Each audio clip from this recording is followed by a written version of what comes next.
He asked the question no one else dared ask. He found the answer no one wanted found. And the world never forgave him for being thorough. Greetings, gods. You're in Catheoria now, and this shadow belongs to Oedipus. The world took everything from him and discovered, too late, that the only thing it couldn't take was the only thing that ever mattered. Near the end of his life, a blind man entered a sacred grove outside Athens. He was in rags. He had nothing, no throne, no name that did not carry horror with it, no eyes. He had been led by his daughter's hand for 20 years, across roads and cities and seasons, and the long, indifferent march of days that do not care what you used to be. And then, on this particular day, something happened that the messenger, the man who witnessed it, said he could not tell quickly. He said he found his way forward, slow, step by step, with none of his friends leading him. No, he himself was the leader of us all. I want you to hold that image. A man who cannot see, leading the people who can, not because he had been healed, not because the gods had given him back what they took, because something in him, some piece that even years of ruin had not been able to reach, still knew the way. What are you? When the worst thing that ever happened to you becomes the only thing anyone remembers. Not your kindness, not the people you saved, only the story people can repeat without knowing you, only the stain they attach to your name, until the name and the stain become the same thing. That is the question Oedipus lived inside his entire life. And this, the story of how he answered it, is not the story most people know. Most people know the king who discovered the truth and destroyed himself with it. But Sophocles did not stop there. Near the end of his own life, in a city exhausted by war, watching the world it thought it owned slowly change shape around it, he came back to Oedipus one final time. And what he found was not what most people expect a playwright in his 90s to write about. He found wonder. This is where that story ends. Now let's go back to where it started. Centuries later, Freud would turn Oedipus into a name for desire for the dark. Unspoken pull toward parents. It became one of the most famous psychological names in the Western world. But Sophocles was not writing a case study. He was writing about a man who needed to know who he was so badly that knowledge itself became a blade. Before Freud, before theory, Thebes was dying. Not slowly, not in the background. The city is collapsing in real time. And there is no clean explanation for it. And there is no obvious thing to do. The harvest has gone rotten in the fields. Not drought, not flood, just wrong. The animals are sick.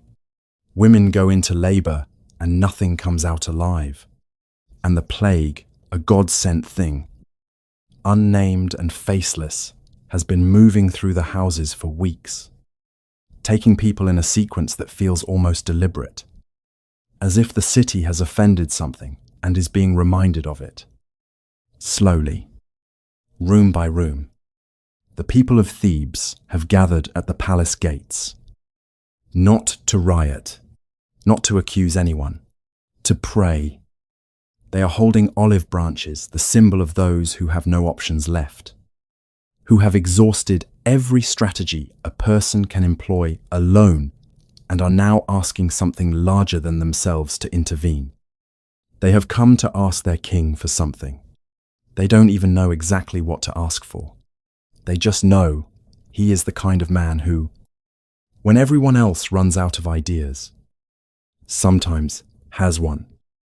And Oedipus, king of Thebes, the man who solved the riddle no one else could solve, the outsider who came to this city and saved it and married its queen and has governed it now for years, walks out before they find the words. He says, "My children. I came myself." That sentence matters more than it might seem. He did not wait to be summoned. He had already sent his brother-in-law, Creon Jocasta's brother, to the oracle at Delphi before the crowd had even gathered at the gates. He had anticipated the need. He had already set a solution in motion. He was not pretending to care. That is what makes what follows so frightening. He loved Thebes the same way he solved riddles quickly, completely, and without leaving room for what he did not know. That was why the city trusted him. That was why the city was not safe with him. Creon returns from Delphi. He carries the oracle's answer carefully, like a thing that might break or cut him if he handles it wrong. The oracle says Thebes is polluted. A man was murdered, the former king. Laius and his killer still walks among them. The plague will not end until that murderer is found, named, and driven out. Oedipus hears this and does what he always does. He acts before anyone asks him to. He stands before the entire city of Thebes and makes a proclamation. He swears on behalf of all the gods that he will find the murderer of Laius, that he will drag this thing into the open, no matter how uncomfortable the truth turns out to be, that he is personally taking this on as if Laius were his own father. And then he adds, "Whoever that man is, I curse him. Let no one in this city give him shelter. Let no one speak to him. Let no one include him in any ritual or prayer. Let him be driven out, exiled from the community of the living and the dead. And if that man is hiding in my own house, if he is living under my roof, let the curse fall on me." He said that. He looked at his city and cursed himself by name. He did not know what he was doing. Or rather, he knew exactly what a king should do. He simply did not know yet who he was. The chorus of Theban elders tells him, "Call Tiresias." Tiresias, old beyond memory, blind from birth or from a curse, depending on which story you believe, is the prophet who sees what no one else can see. He has lived in Thebes since the time of Laius. If anyone knows the truth of the murder, it is him. Oedipus has already thought of this. He has already sent for him. Tiresias arrive, led by a boy whose job it is to be the eyes of the man who does not need eyes to see. The old prophet does not hurry. He carries himself like someone who has known too much for too long and has made a kind of peace with the weight of it. Not a comfortable peace, but a durable one. Oedipus greets him, questions him, asks him directly who killed Laius. Tiresias says nothing. Oedipus asks again, harder now. Still nothing. The old man tries to leave. He says, "Let me go home. It will be better for both of us if I say nothing." Oedipus begins to press, to demand, to accuse. "You must know. You're a prophet. This city is dying. To say nothing is a betrayal." He pushes until there is nowhere left to push. And finally, cornered, made to feel like a coward when he was trying to be a mercy, Tiresias speaks. He says, "You are the pollution you are looking for. The murderer of Laius. That man is you." Oedipus does not believe him. Of course he does not. He reacts the way any person reacts when someone tells them the most impossible thing with fury. He accuses Tiresias of conspiracy. He accuses Creon of scheming. He is loud, certain, a little terrifying. And Tiresias, who has endured worse than this, does not fight back. He simply turns to leave.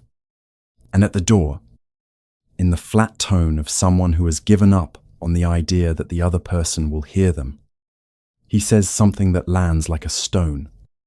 "That man is in Thebes. To your mind, he is foreign-born.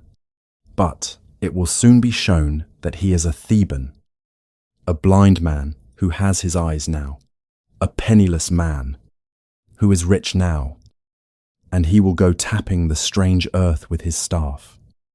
The chorus does not know what to do with any of it. They trust Oedipus. He is the man who saved them, the man who stood at their gates and said, "I came myself," the man who solved the riddle every other traveler died for. And yet, he had just cursed himself in front of everyone. He didn't know, and he kept going. Here is something to hold on to before we go further. At the very start of this story, the first words out of Oedipus's mouth are, "my children." He calls the people of Thebes that, not ironically, not as a performance of power. He means it as a responsibility. He is the kind of king who comes out before he is called. Remember that word. It will come back. Tiresias knew. Jocasta knew, or would. Soon, everyone around Oedipus could see what was coming. Everyone except the man whose whole identity was built on being the one who could see. Creon comes to defend himself. He is calm. He makes what is, honestly, a reasonable case. He says, "What exactly would I gain by overthrowing you? Think about it. I already have influence. I already have access to power. I give advice. I attend councils. I don't have the exposure of the crown or the weight of its decisions. Why would I give that up? Why would I risk everything I have to take on everything you carry?" It is a good argument. Oedipus does not hear it. Or more precisely, he hears it, dismisses it, and keeps moving forward. Oedipus could answer arguments. He could not endure delay. He is not evil. He is not cruel. He simply cannot bear the space between a question and its answer, the gap where uncertainty lives. And he had heard accusations before. He knew how to fight men. He did not yet know how to fight a sentence that was true. That refusal to slow down, to allow uncertainty to exist around him, is about to cost everyone. Jocasta enters. Jocasta, Creon's sister, the queen, the woman who has been married to Oedipus for years. She is used to this.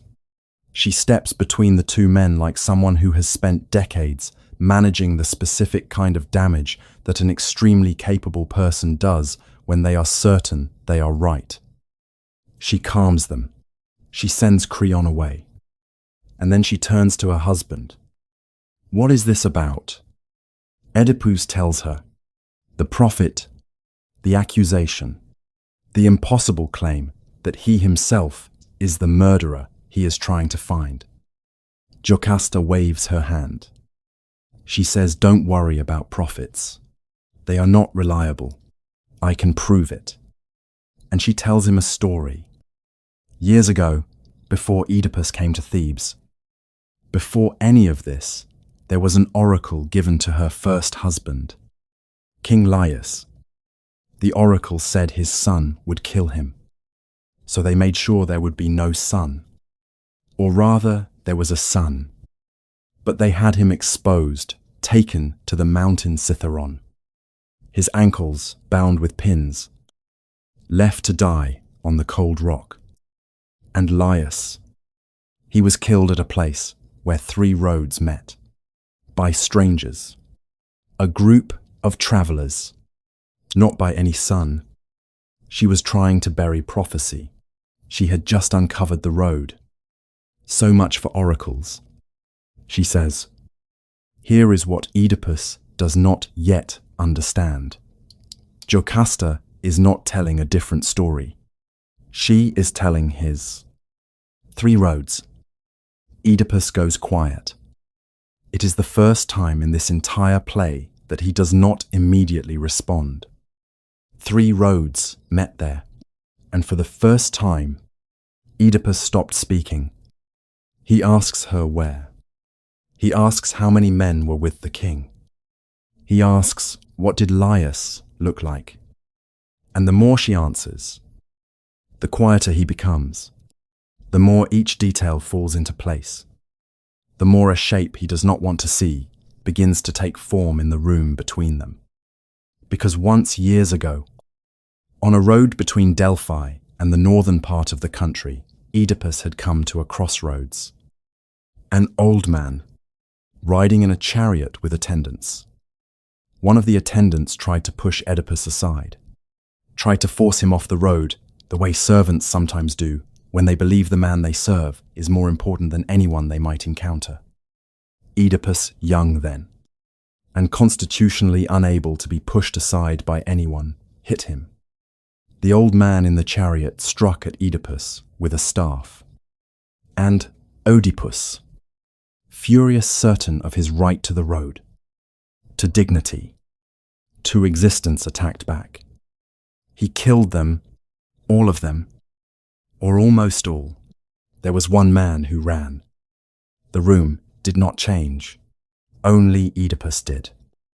But let us stay here for a moment. On that road, at that crossroads, because there is a reason Oedipus was on it. A reason he had left Corinth and was travelling north instead of home. Adabonkia man. Drunk. Making the kind of casual cruelty that drunk men sometimes make, told Oedipus he was not his father's true son. Not in a meaningful way. Not with evidence. Just a common. Thrown out. The way people sometimes throw things out to see what breaks. His parents denied it. Angrily. But the denial was not enough for Oedipus. He needed to know. So he went to Delphi. He went to ask the one voice that could not lie, who am I? Really? The oracle did not answer that question. Instead it said, you will kill your father. You will marry your mother. Oedipus left Corinth that night and never went back. He thought he was protecting the people he believed were his parents. He thought he was outrunning the worst possible version of his future. But what he was actually running from, what he could never quite outrun, was the question he had brought to Delphi and not received an answer to. He did not know who he was. He had never known. And the not knowing was the thing he could not live inside. Just an unbearable need to have a name that matched a face he had never been able to find. But there is still hope. There is a survivor. One man from the attack escaped, ran from the crossroads, made it back to Thebes, told the story of the king's death. That man is still alive. Jocasta has sent for him. If the survivor says it was a group of travelers, many men, not one, then the single man at the crossroads cannot be the one. One is not many. They will wait for the shepherd. But before the shepherd arrives, something else does. A messenger from Corinth. He arrives with what seems like good news. Polybus, king of Corinth, the man Oedipus has always believed was his father, has died. Old age. In his bed, peacefully, Oedipus laughs. He says there, see, the oracle was wrong. My father died in his bed, and I never touched him. Jocasta exalis. She says, this is what I have been telling you. Prophecies mean nothing. You can stop worrying. For one breath, the story almost let him go. But Oedipus still worries. The oracle spoke of his mother too. She is still alive in Corinth. The messenger from Corinth, kind man, trying to help, says, don't worry about that either. He pauses. He says, Polybus and Merope, they were not your parents. Not truly. I can tell you this because I was there. Years ago, a shepherd from Thebes gave you to us, an infant, with your ankles bound. We raised you. We loved you. But you were not born to us. The same sentence that freed him from one father delivered him to another. The room changes temperature. Jocasta understands before the messenger has finished his sentence. She looks at Oedipus. She says his name. She says, please. No more questions. Whatever you find, it won't help you. Let this rest. He does not hear her. He thinks she is afraid of what he might discover about his birth, worried he will turn out to be the son of someone common, someone without lineage. He almost laughs. It doesn't matter where I came from.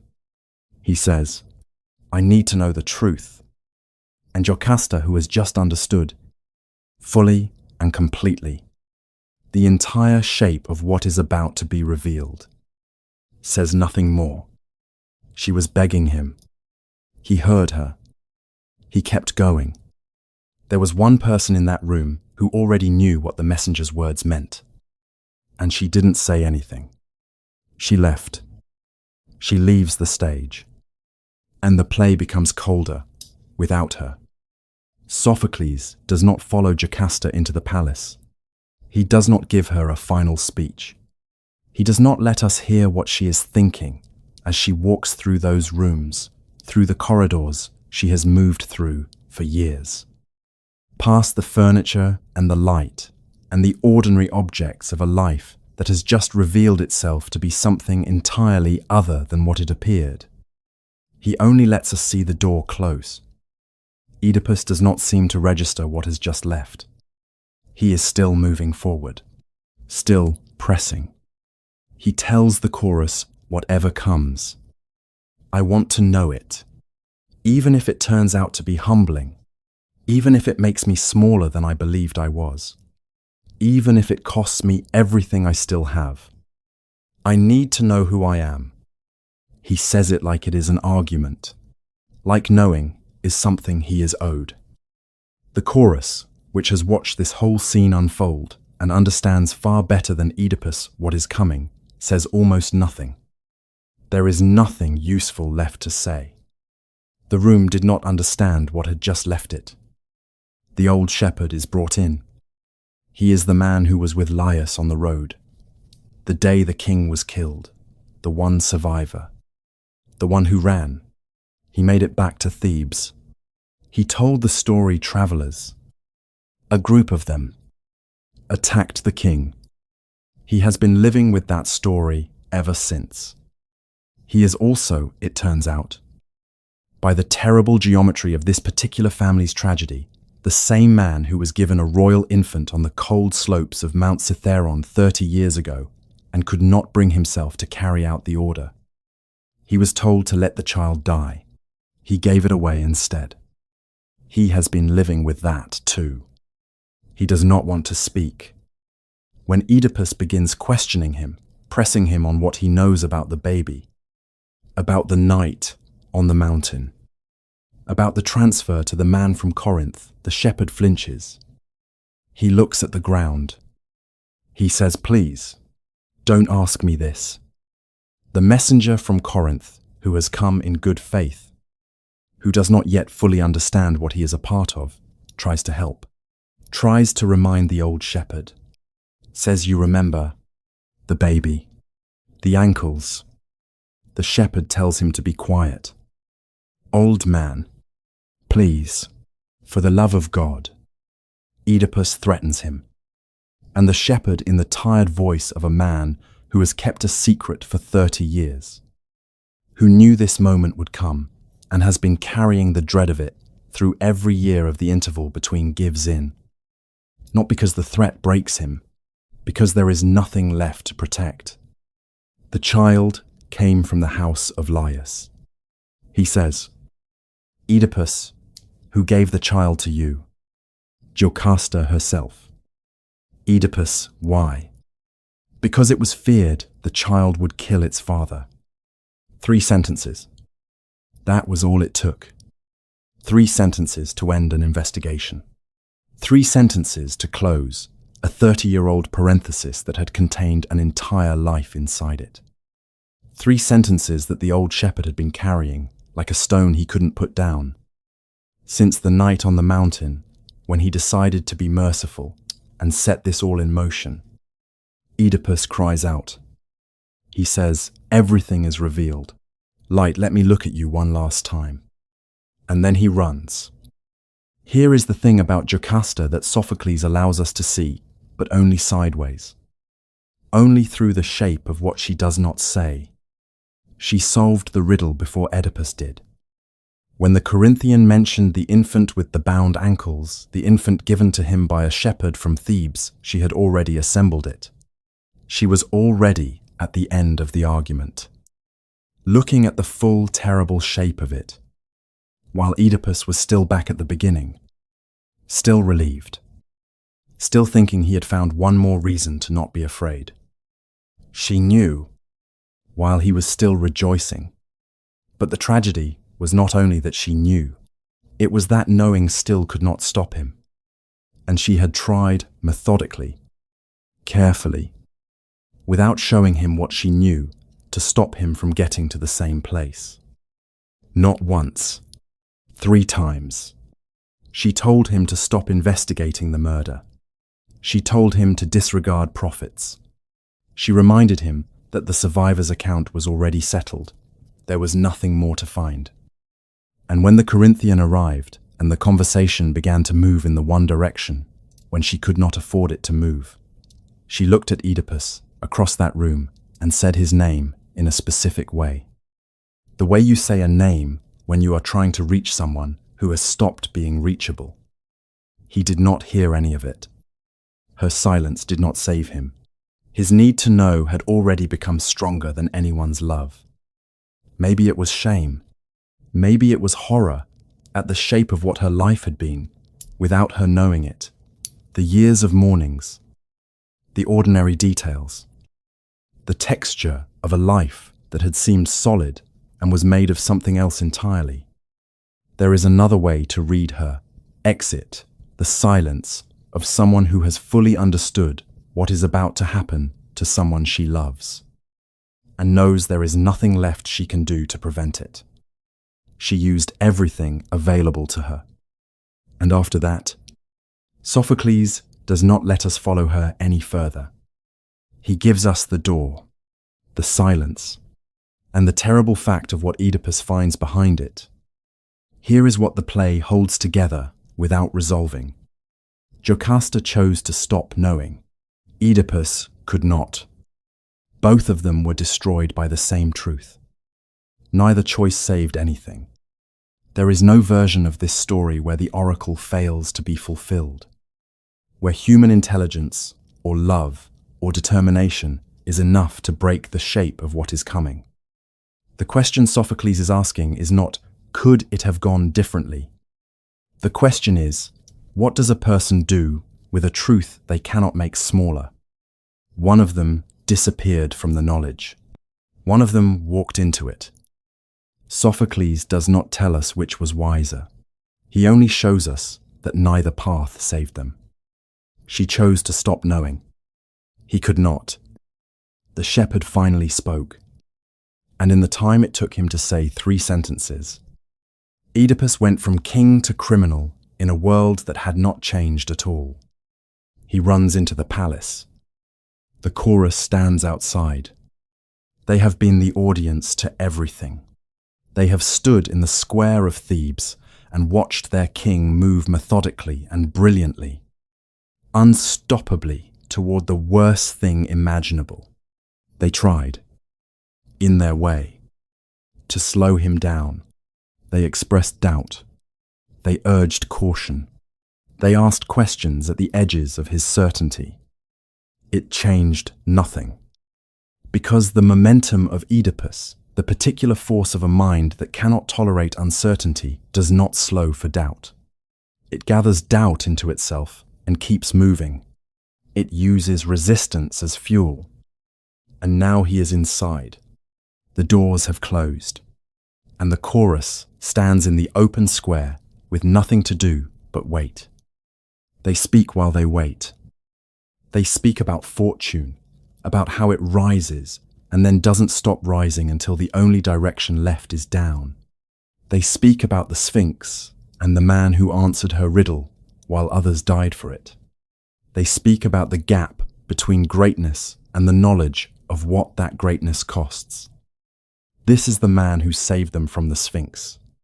This is the man who stood at their gates when the city was dying and said, "I came myself." This is the man who called them his children and seemed for years to mean it. Now they are watching the door and trying to find the right word for what is happening behind it. There is no right word. This time, there was no enemy left to accuse, no prophet to insult, no brother-in-law to suspect, only the sentence. And it was true. A messenger comes out. He carries the weight of what he has seen in his posture before he speaks. He speaks carefully, not to protect anyone, because what he witnessed cannot be delivered quickly without distorting it into something false. Jocasta was already dead when Oedipus found her. He does not elaborate.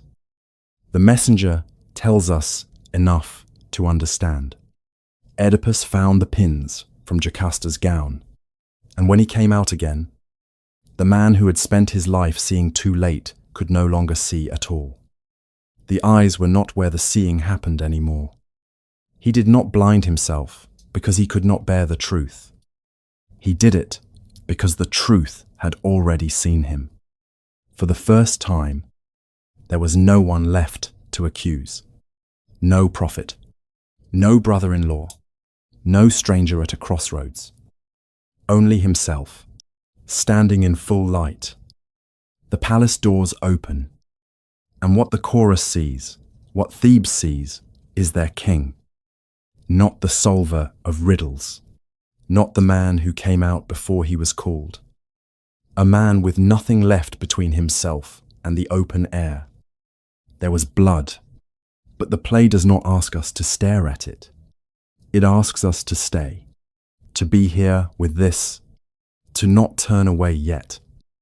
He speaks, not to explain himself, not to defend himself to anyone watching, not to make this easier for the people standing in the square who are trying to understand what they owe him now that he is no longer their king. He speaks the way a person speaks when they have passed through something that language was not designed for and come out the other side, still alive. Still needing somehow, despite everything, to use words. He mourns out loud, not only for himself, for what he did not know, for the years in which the truth existed, and he was the only person who did not know it, for the darkness that surrounded him the entire time he believed he was seeing clearly, for the people who tried to reach him, Tiresias with his flat prophecy, Jocasta with her careful misdirections, Creon with his patient argument and could not make him hear.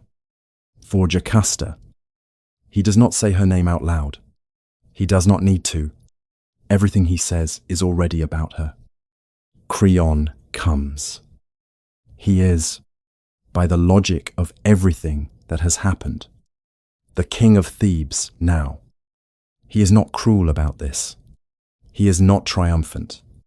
He was accused of conspiracy an hour ago by the man who is now standing in front of him, broken, and he does not use that. He simply tells Oedipus, "Go inside. Don't do this in the open. Go inside and grieve privately."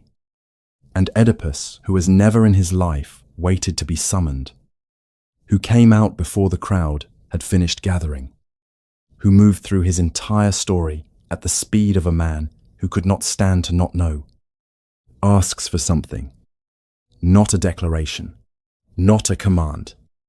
He asks, he says, "Let me see my daughters.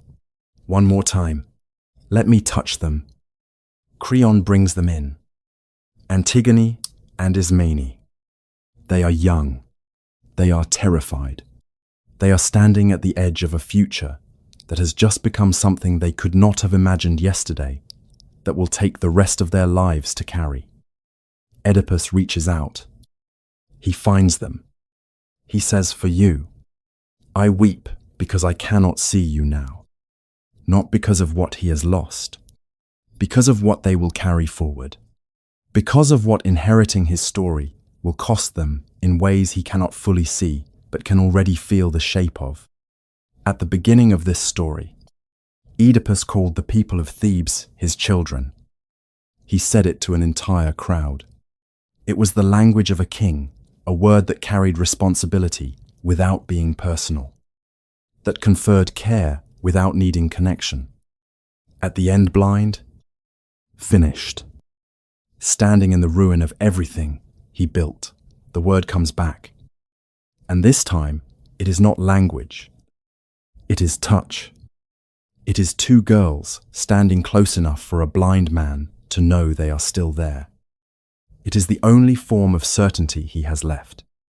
He is taken inside. Most versions of this story end here. Most people, when they hear the name Oedipus, stop at this door. But Sophocles did not stop. Near the end of his own life, he came back, 20 years later, and what he found was not more punishment. It was something stranger. 20 years later, the man who had once ruled Thebes entered Colonus, a sacred place just outside Athens, with nothing but a daughter's hand and a name people still feared. He had no throne, no eyes, no city willing to claim him, no sons who had chosen, in the years of his exile, to prioritize him over the question of who would rule the kingdom he had left behind. The man was destroyed, and still, everyone wanted a piece of him. The strange thing is that exile did not make him irrelevant. It only changed the kind of relevance he had. When he was king, people needed his mind. When he was ruined, they needed his location. When he was alive, they feared his presence. When he was dying, they wanted his grave. That is how completely the story understands power.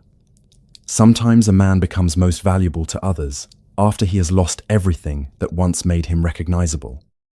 He arrives in rags. Antigone leads him. Antigone, his daughter, who has been his eyes and his compass and his interpreter of roads and faces for years. She has not left him. In a play that is full of people who leave Jocasta walking away from the room, his sons refusing to come, Antigone has not left. She brings him to a stone in a grove just outside Athens, in a district called Colonus, and helps him sit. He is old. He is exhausted in a way that goes beyond the body, the kind of exhausted that accumulates when you have spent years walking and carrying and not being able to put anything down. But the first words out of his mouth are not surrender. He says, "Suffering, and the long years, and true nobility teach me content. Content. Not happiness, not peace. At least not in the soft way we use those words now. It is not a soft word here. It is a word with dust on it. He had carried enough that he no longer needed to prove he could carry more. The people of Colonus find him. A citizen approaches politely, then firmly, and tells him this ground is sacred. He cannot stay. Word spreads to the district. The people gather. When they learn his name, their caution sharpens into something older and less manageable than caution. They tell him, "Go. Your history will contaminate this place. The ground will not hold you." Oedipus does not beg. He argues. He says, "I bore most evil things. Strangers. I bore them without choosing them.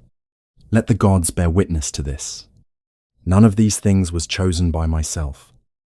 And at the crossroads, the place where three roads met, he killed in self-defense, without knowing who the man was, without the knowledge that would have made it something else. Not with knowledge clear. By law, he says, not guilty, ignorant of all. The place that had once condemned him was now the only ground his defense could stand on. He returned to the crossroads without moving an inch. not with his feet, with his memory. And here is the strange, unresolvable thing about him in this second play. He does not say he is clean, even as he argues his innocence to the people of Colonus.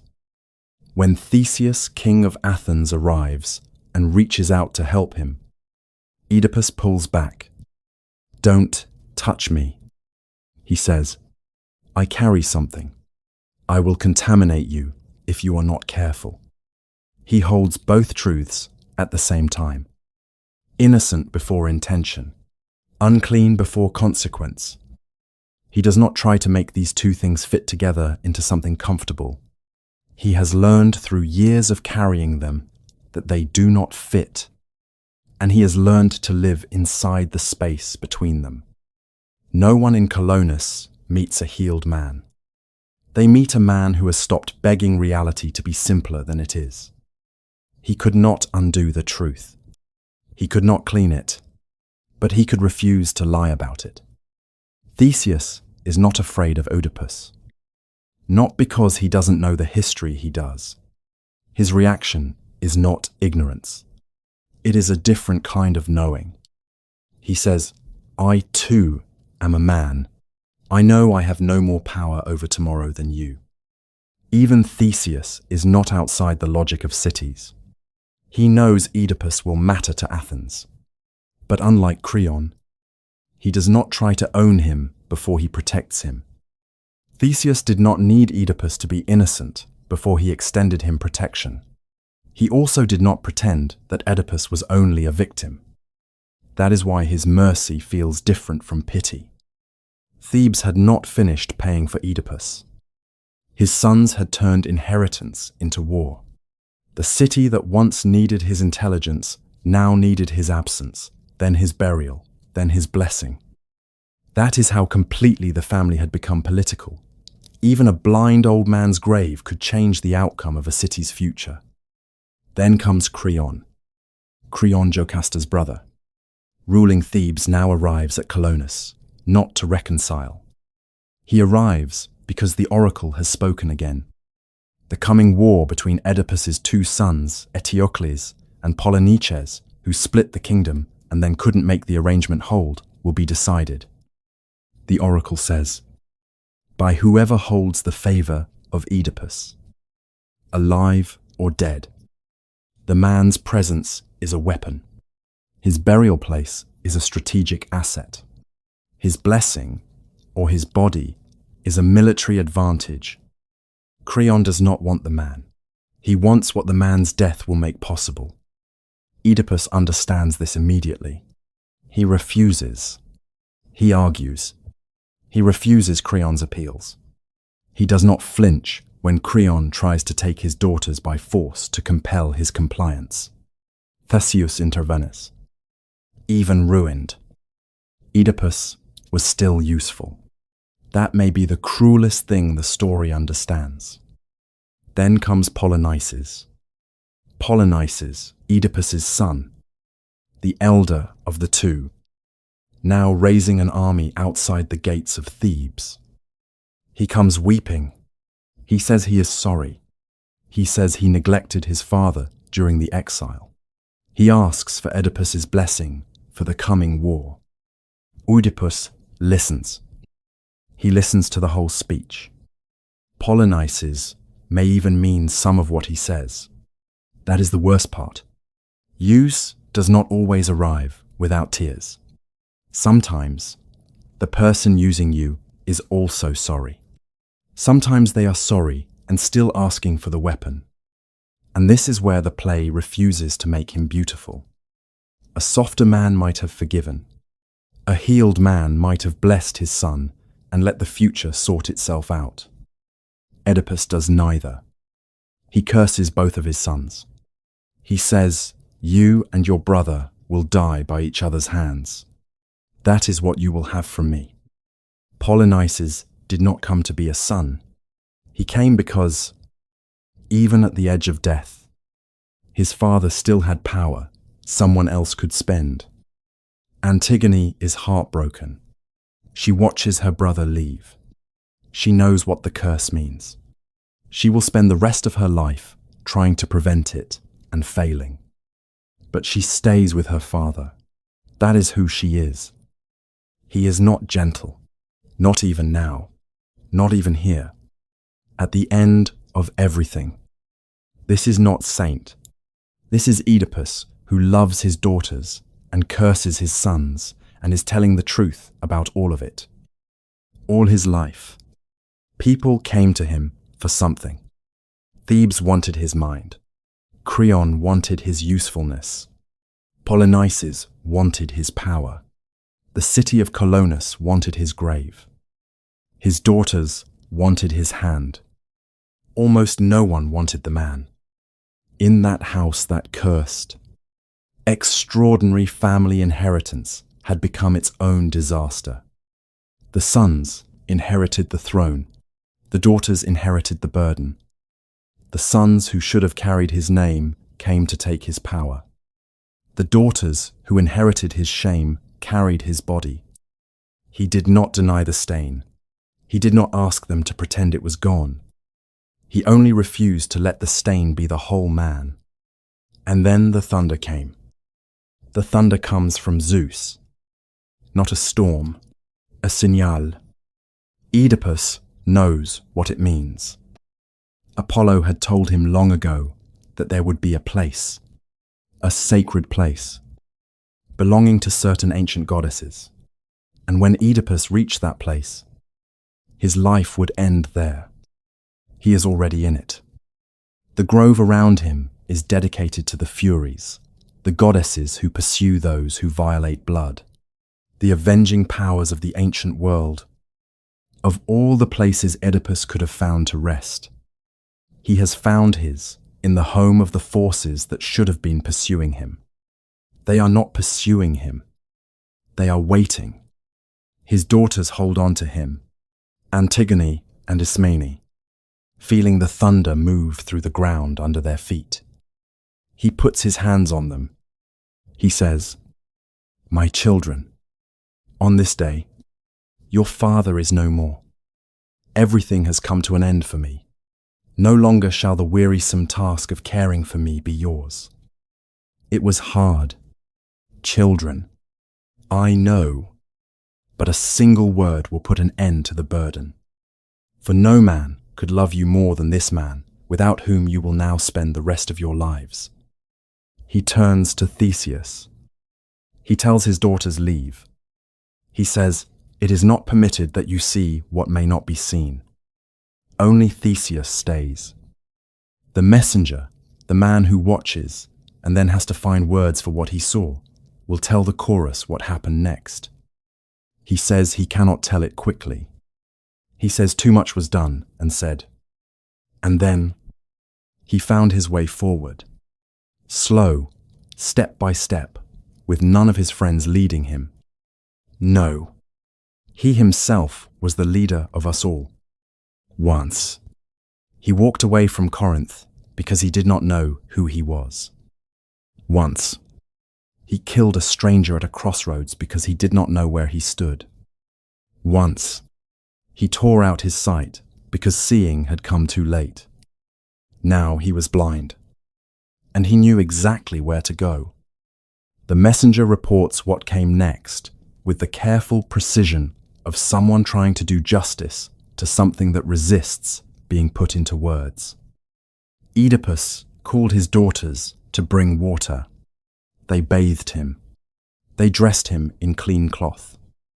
They were preparing his body for burial while he was still alive. He was in a liminal place between living and dying, and he knew it. And he let it happen. Then, a voice, from everywhere and nowhere, not thunder this time, a voice. "You, Oedipus, you, why do we wait to go? You have been waiting far too long already." He told his daughters to leave. He told Theseus to come. He made Theseus swear to protect Antigone and Ismene. And then he led the way. The messenger describes what Theseus looked like when he came back alone. His hand was over his face. as though something unearthly had appeared that he could not bear to look at directly. Then Theseus lowered his hand and saluted the earth and the sky, both at once, together, as if what he had witnessed required acknowledgement from both realms simultaneously. The word is not miracle, not exactly. Taumastos, wonder, and wonder, in Greek tragedy, does not always comfort you. There was no thunderbolt, no whirlwind, no parting of the earth. Either a divine guide came for him. The messenger says, or the earth simply opened in welcome. Oedipus was gone. No one knew what to do with the silence. Not the daughters, not Theseus, not the chorus, not us. No grave to visit, no body to bury. Theseus will not tell the daughters where it happened. He has made a promise to Oedipus, to Athens, to something larger than either of them, and the promise holds. Even his daughters are not allowed to keep the place. Even love is not given ownership here. That is the final strangeness. The man whose life had been exposed before everyone dies in a secrecy no one is allowed to break. Antigone and Ismene weep. They want to go home to Thebes. They want to stop the war between their brothers. They want to do something useful in the face of a loss this size. The chorus stands with them. Come, it says, cease your crying. Let no one mourn again. These things are in the hands of God. The man who could not stop knowing ended in a place no one was allowed to know. The man who spent his life uncovering was covered by the earth without ceremony. The man who spent his life forcing doors open became, at the end, a door no one was permitted to open. He did not become gentle. He did not become easy to love. The wonder at Colonus does not erase the curse he gave his sons. It only refuses to let the curse be the whole man. They could take his sight. They could take his throne. They could take his home. They could take the name Thebes once spoke with reverence. But they could not take the part of him that still knew how to stand. The part that could say no to Creon. The part that could refuse Polynices. The part that could hear thunder and know it is time. It was not innocence. It was not purity. It was the ability to stand inside the truth without asking it to become kinder. The story gives him an ending. It does not give us possession of it. Oedipus never got his name back. Never got his sons back. Never got to see the faces of the daughters who carried him through years of roads and exile and the long, ordinary difficulty of a life that had been stripped of everything except itself. The world that reduced him to his ruin never apologized. And yet, at the end, he was the one who knew where he was going. Maybe that is the harder form of peace. Not being forgiven by the world. Not being returned to who you were. Not being made clean. Only standing inside what is true without letting it become the whole of you. Because the world will always try to name you by the easiest thing it can repeat. Your failure, your wound, your worst day, your stain. Oedipus asks whether there is something in a person that is deeper than the name the world knows how to say. The truth did not soften. He stopped asking it to. Sophocles wrote this near the end of his own life. In a city that knew what it meant to lose power, certainty, and the future it thought it owned. He did not write a lesson. He did not write a redemption. He wrote a question, and he left it open, the way only someone who has carried something a very long time knows how to leave things open. What is the thing inside you that cannot be taken? And have you ever trusted it enough to let it lead?